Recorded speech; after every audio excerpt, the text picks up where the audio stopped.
So, one of the problems I've noticed with new writers is they often have trouble keeping their verb tenses consistent. Sometimes they will be moving from present tense to past tense. They might even throw in a future tense. And so, we want to talk about that just a little bit today and make sure we understand the difference and why it's so important to keep those verbs consistent. So, of course, present tense is something that is happening right now. Personally, as a reader, it's not my favorite tense to read, but some people can do it really well. So present tense, you're using verbs like makes, calls, watches. Notice a pattern there. A lot of those are end with es. Could also be speak. Speak is speaking. All that stuff is present tense. Past tense, of course, you usually add an ed, so it would be called or there. I'm only thinking of irregular verbs right now, such as spoke, like, speak, present tense, spoke, past tense. Those are irregular verbs. I should have written down some examples, huh? But I think most of us have a pretty good handle on that. Of course, future, you usually add the word will or shall in the front of the verb. So it would be like call, called, will call, meaning it's something I'm going to do sometime in the future. I'm not doing it now. I didn't do it in the past, but I will do it in the future. One of those irregular verbs, speak, present tense, spoke, past tense, will speak is future tense.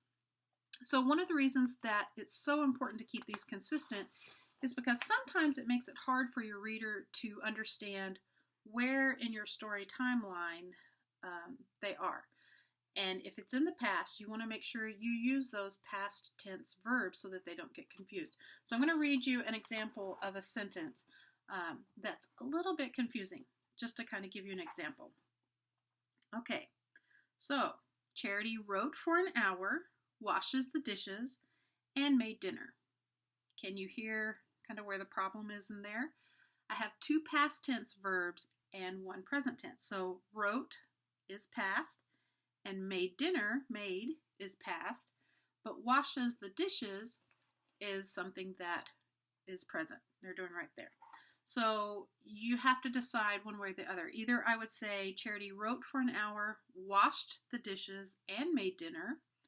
Or if I wanted to do it all in present tense, I could say Charity writes, washes the dishes, and makes dinner. So now it's all in present tense.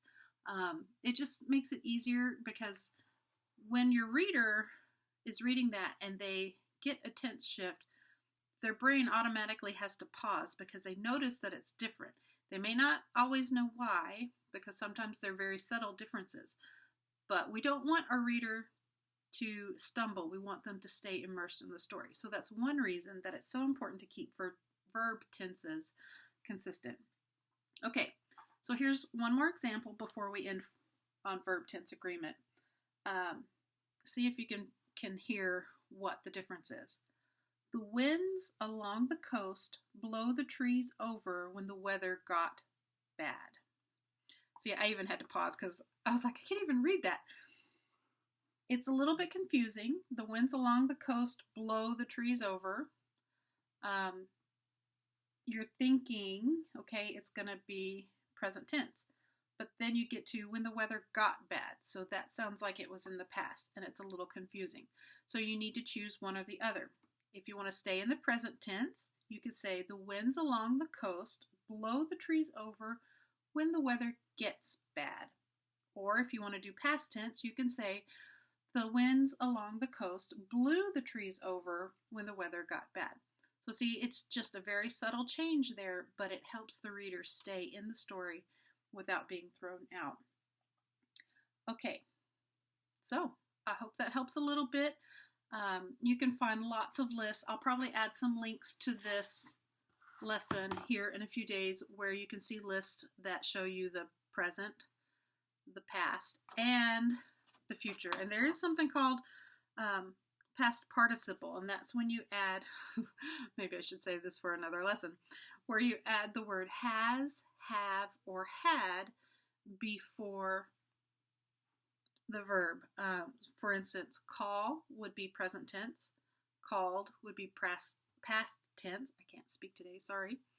And the past participle would be she had called or she has called. I want to